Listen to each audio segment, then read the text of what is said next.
Hey guys, welcome back to my YouTube channel. Thank you so much for tuning in. If you're wondering why we're not in my recording chairs, it's because I couldn't find my ring light and I had to give you guys some great lighting for this update. So if you follow me on Instagram, then you already know, but if you're new to this channel, this channel is all about my trying to conceive journey. It's been almost 3 years and we're finally getting some wonderful updates. So if you haven't already, like, subscribe, follow, do all of the things. Follow me on Instagram, do what you want to do. But make sure you're tuned in for these updates coming over the next couple months.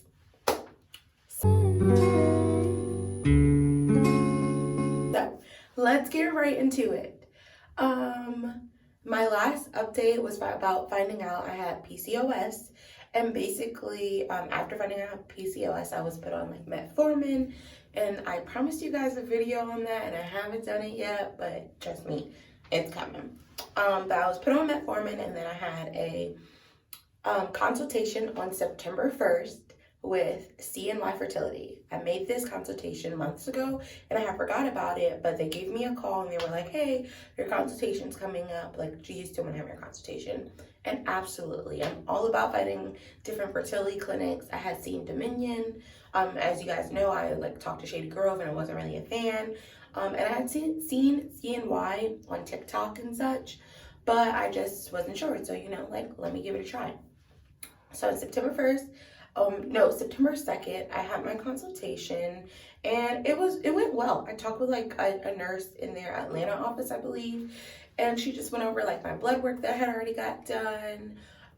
She talked about like the next steps, and like she was really efficient about answering all my questions. And then she said in 2 weeks someone would reach out to me about medication and if I wanted to move forward, so like to give me some time to think about it and to start a treatment plan. And so in 2 weeks, a little less than 2 weeks to be honest, someone did reach out about like what medications I would need, the paperwork. I have filled out the paperwork. I was hype. Because as you know, before, Eric and I have never been able to get to this step. It's always, you have to do a million different things, and then maybe we can talk about this, or maybe we can start with IUI. So to hear like someone be like, IVF, here's your child, blah, blah, blah. I was eager and I was hype and I was like, let's get this ball rolling. And I didn't take a step back to breathe or like evaluate what was happening and with all these changes that were about to take place. So I started with the paperwork. I ordered my medications. It was so quick. Like, I did research. Luckily, I've been on this journey. Well, not luckily. I've been on this journey long enough to where I had watched all the videos on like how to get medicine at like discounted prices. And I was like really on top of my game. So I managed to get all of my medication.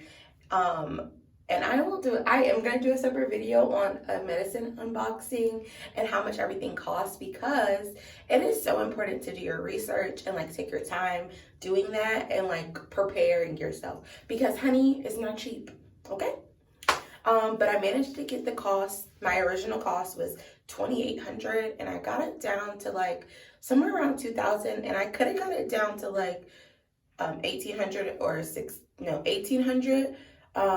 No, $1,600, but I was stressed out. Like I said, I was rushing, trying to just get things done because in my head I was like, oh, if my period starts, I can start medication all within September. So all of this is happening like within 2 weeks, like consultation, follow-up, medication, and then I would have been starting IVF had my period started when it was supposed to. But my period, she's hard-headed. She does what she wants. Like, she comes when she wants, she leaves when she wants. It's like I have no control over my body. I have no control of I don't have no control of many things. So damn sure not my body. Anyways, so during this time, my husband, he wanted to start in November. And we had like a little mini argument about it. And like, I was just like, no, I've waited all my life. Like, well, not all my life. I've been waiting these last 3 years. Like, why wouldn't we do what we've been trying to do while we can? Like, what's the point of waiting? And the point in waiting is to give yourself some time to process. So, mind you, I have the medication. And so I was just waiting on my period. And the time in between waiting on my period and having the medication, I started to feel overwhelmed. And not with like work, life, like I just was feeling, it was something in my chest, right? Where I was just feeling uncertain. And when it comes to IVF and when it comes to trying to make a child, you have to be very certain. Like you're never going to be fully certain, but you have to be at peace with whatever is coming next. And I didn't feel like I was at peace at what was coming next. Like I was having panic attacks. I was crying every day. I was just really going through the motions, and I couldn't blame it on hormones because I hadn't even started the medication yet. So I needed to like really think about what was holding me back, or like what was stressing me out. And I realized I hadn't had a chance to talk to God about what was happening next. Like everything I do, I want to be rooted in God and in his favor, especially this. Like one of my close family members said, when your child comes, we'll all know it was God ordained, because nobody else but God could have like given you this miracle. And even though we're involving science and doctors and all of the things, it's still rooted in God's ability to be able to give me like the chance to be able to do this. Like not a lot of people can afford to pay for IVF, afford to move forward, afford to be able to take time off from work, do all of this and move forward and have like a supportive husband. Like there's a lot of favor that was given to me, and I didn't take the time to say thank you for bringing me this far, and then to also guide me on my next steps. I just was like, oh, got it from here, let me take off running.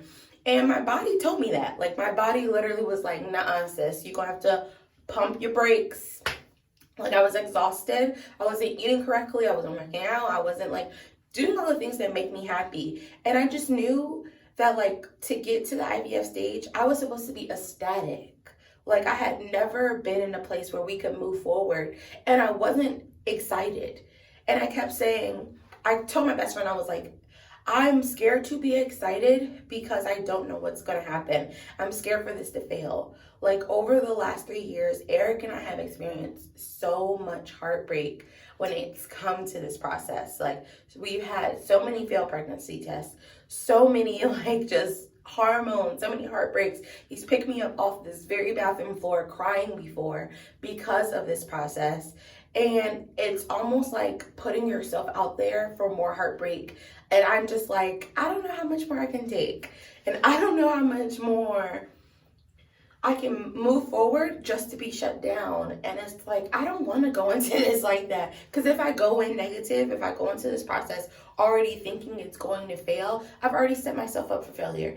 And I don't give myself any space for joy, hope, or like the good emotions that comes along with this. And there's so many elements of just like joy that is robbed when you have to experience infertility, that I didn't want to continue to do that anymore. So my best friend, Andrea, she knew I was stressed out, so she sent me to get massages.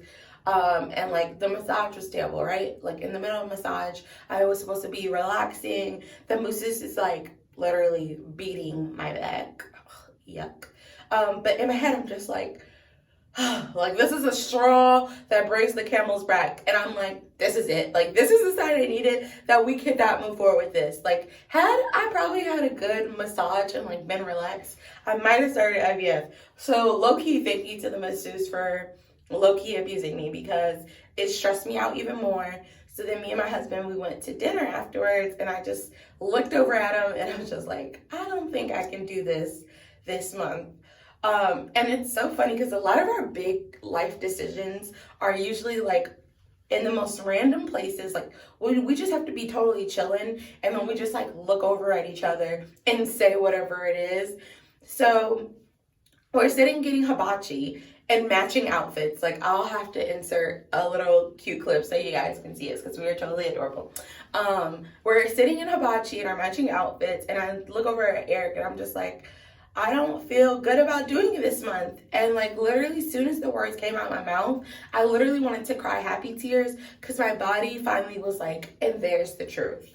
Like there's your honesty, and now you can feel better. And Eric was like, I'm gonna do what, like, you can say you don't want to do this today, I'm with you. You can say you want to do it tomorrow, I'm with you. And that's the reassurance that I needed to like have us be on the same page. Like I wanted us to be in total unity about like what was happening next.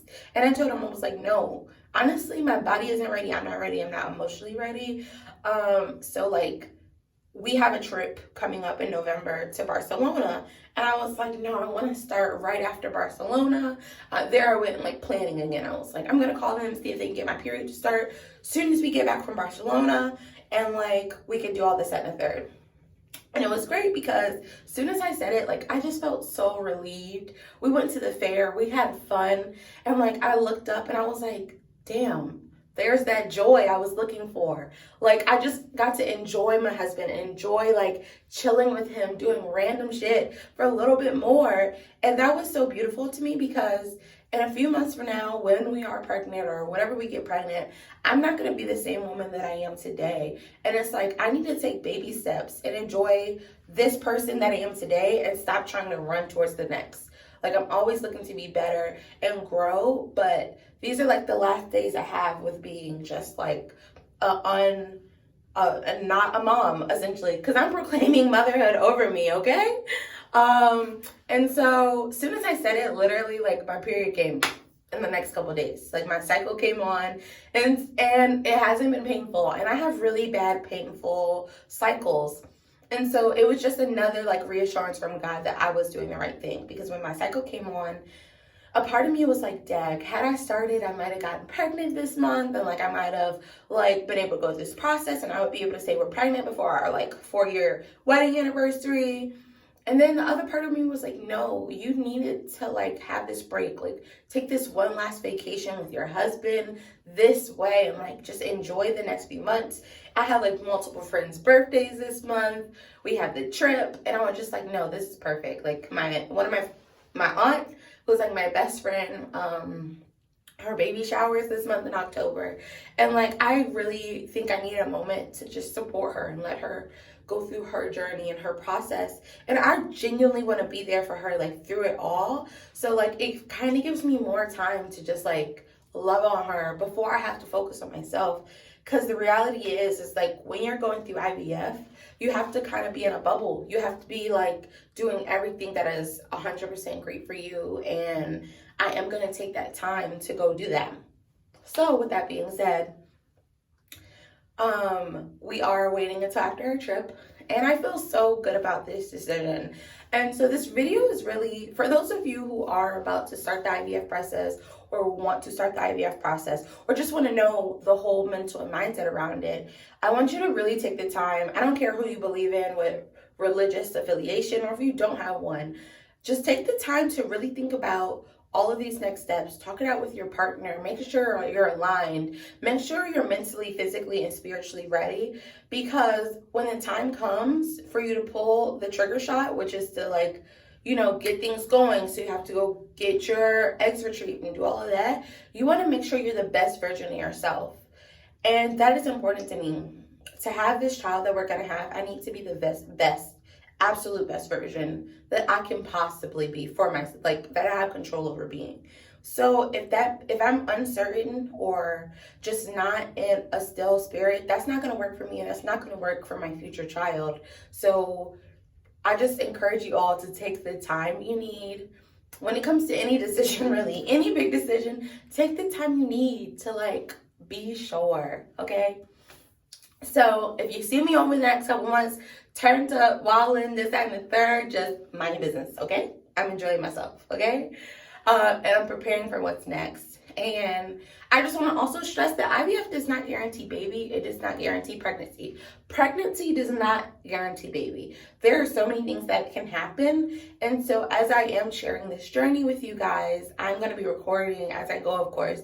But like, I probably won't be posting in real time just because I do want to allow myself some space. Like if anything happened, I need to be able to grieve or like just do what's best for me. So I appreciate all of your support though, because you guys have been so supportive about like checking in, seeing how I'm doing, and like just allowing me to be transparent about my journey, but also do it on my pace and my like level. So I appreciate that.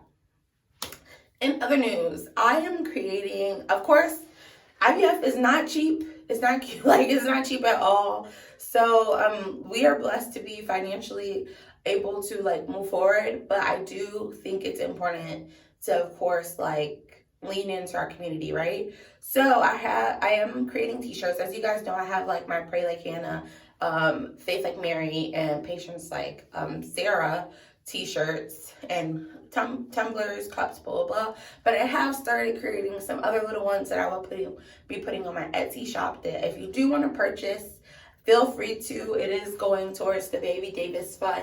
This one is Hope with a little rainbow and heart and stuff, with the velvet material here.